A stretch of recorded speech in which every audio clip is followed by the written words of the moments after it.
আসসালামু আলাইকুম ভিউয়ার্স, আজকে এই গলার ডিজাইনটা আপনাদেরকে খুব সহজভাবে শেখাবো। লেস দিয়ে কিভাবে আমরা এইভাবে গলার ডিজাইন করতে পারি সেটাই আজকে আপনাদের সাথে শেয়ার করব। তো চলুন শুরু করা যাক। আমি এখানে কামিজ নিয়ে নিয়েছি, লেস নিয়ে নিয়েছি, আর নিয়ে নিয়েছি কিন্তু একটা পেস্টিং বক্রম, যেটা কিনা আমি এক কালারের কাপড়ের উপর আয়রন করে নিয়েছি।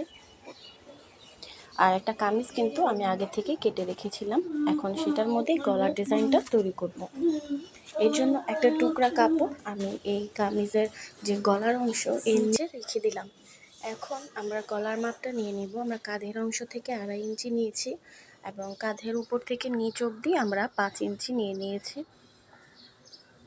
এখন এটাকে আমরা একটা বক্সের মতন করে নিব যাতে আমাদের মেজারমেন্টটা ঠিক মতন আসে। এরপর একটা গোল শেপ দিয়ে নিয়েছি। নেওয়ার পর নিচ থেকে আমরা 1 ইঞ্চি একটু এক্সট্রা বেশি নিয়ে একটু কোনা করে নিয়েছি। এখন এটাকে আমরা কেটে নিব। তো দেখতে পাচ্ছেন আমাদের শেপটা কিন্তু গোল হয়ে মাঝখান থেকে একটু কোনা হয়ে এসেছে। এখন যতটুকু কাপড় লাগবে রেখে বাড়তি কাপড়টা কেটে রেখে ফেলে দেব। তো এই যে দেখতে পাচ্ছেন আমাদের কিন্তু গোল হয়ে মাঝখানটা একটু চোখা হয়ে এসেছে। এখন একটা বক্রম নিয়ে নিয়েছি।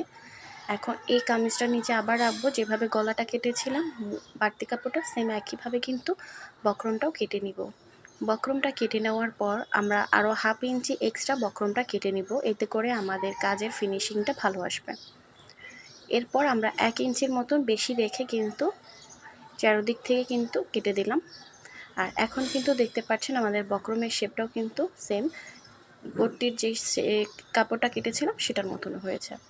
এখন যে বাড়তি এক কালারের কাপড়টা রেখেছিলাম এটাকে একটু মাঝ বরাবর ধরে নেব, যেখানে চোখা অংশটা সেখান থেকে ধরে আমরা কিন্তু সুন্দর মতন কেটে নিব। তো দেখতে পাচ্ছেন আমাদের এটাও কিন্তু কোনা হয়ে গেছে ভি শেপের মতন। এরপর কিন্তু আমরা যে বাড়তি কাপড়টা নিয়েছিলাম এক কালারের, সেটার মধ্যে যে পেস্টিং বক্রম দিয়েছিলাম সেটাকে এখন ঢেকে দেওয়ার জন্য আমরা চারদিক থেকে যে বাড়তি কাপড়গুলো ছিল সেগুলো দিয়ে কিন্তু সাইডে এভাবে করে কিন্তু সেলাই করে দিব।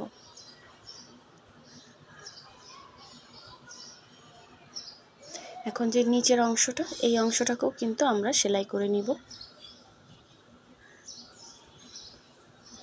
খুবই সিম্পলভাবে এই ডিজাইনটা রেখেছি। আশা করছি যারা নতুন তারাও কিন্তু এটা করতে পারবেন। এরপর আমরা যে গলার পট্টিটা রেখেছিলাম সেটার উপরে এখন বক্রমটাকে সেলাই করে নিব।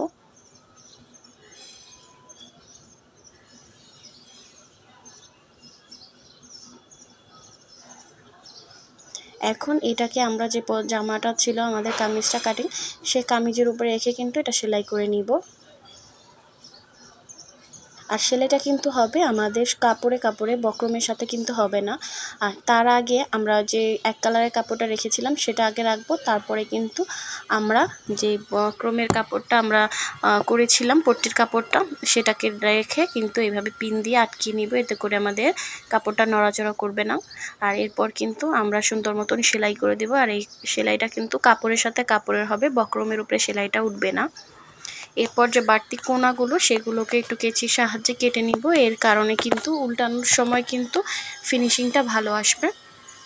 যেখানে মনে হবে যে এটা একটু সমস্যা, এটা উল্টাচ্ছে না, তখন সেই জায়গাটা কিন্তু একটা চোখা কিছু দিয়ে কিন্তু একটু চাপ দিলেই কিন্তু সুন্দর মতন উল্টে যাবে, জিনিসটা কোনাটা বের হয়ে আসবে। আর কেচির সাহায্যে মাঝখানের এই জায়গাটা একটু বেশি করে কেটে দিবেন যাতে সুতার উপর না পড়ে, মানে সেলাইটার উপর না পড়ে। এই পর্যায়ে কিন্তু এটাকে আমি আবার একটু আয়রন করে সোজা করে নিয়েছি। এখন আমরা লেসটা লাগিয়ে নিব। আপনারা এখানে যে কোনো লেস যে কোনো কালার দিতে পারেন আপনাদের কাপড়ের সাথে ম্যাচ করে। যেহেতু আমার এই কামিজের মধ্যে একটু সাদা ফুল ছিল এর জন্য আমি সাদা লেসটা ব্যবহার করছি। এই লেসগুলোর গজ ছিল 120 টাকা করে। যে কোনো সুতার দোকানে বা লেসের দোকানে কিন্তু আপনারা এই গজ করে এই লেসগুলো পেয়ে যাবেন। আর আপনাদের ড্রেসগুলোকে কিন্তু এরকমভাবে সুন্দর করে তৈরি করে ফেলতে পারবেন। এরপর কিন্তু কোনাটা কিন্তু আমি একটু ভাঁজ করে ভিতর দিকে ঢুকিয়ে দিয়েছি এবং আবারও কিন্তু করে নিচ্ছি।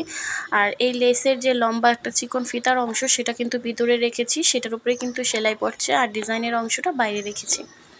এইভাবে কিন্তু চারদিক থেকে তিন দিক থেকে কিন্তু সুন্দর করে এটাকে ঘুরিয়ে সেলাই করে নিতে হবে।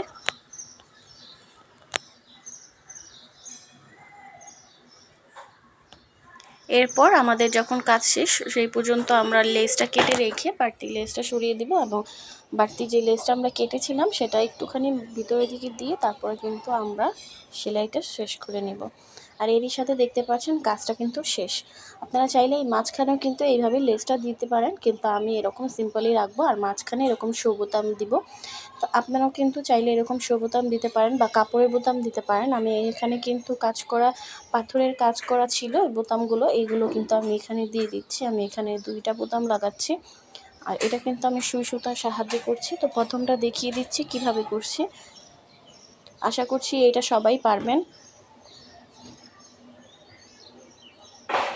তো এখানে কিন্তু 4-5 বার কিন্তু করে নিতে হবে, যেহেতু বোতামটা একটু বড়, না হলে কিন্তু এটা ধুয়ে যখন আপনারা ধুতো করবেন কাপড়টা তখন কিন্তু এটা কিন্তু ছিঁড়ে যেতে পারে, ছুটে যেতে পারে। এর জন্য কিন্তু একটু শক্ত করে এটাকে করে নেবেন যাতে না ছুটে যায়। আর লাস্টে কিন্তু একটা ভালো করে গিট দিয়ে তারপর কিন্তু কেটে ফেলবেন। এই একইভাবে কিন্তু নিচেও করে নিব। তো ভিডিওটা কেমন লেগেছে সবাই কমেন্ট বক্সে জানাবেন। আল্লাহ হাফেজ।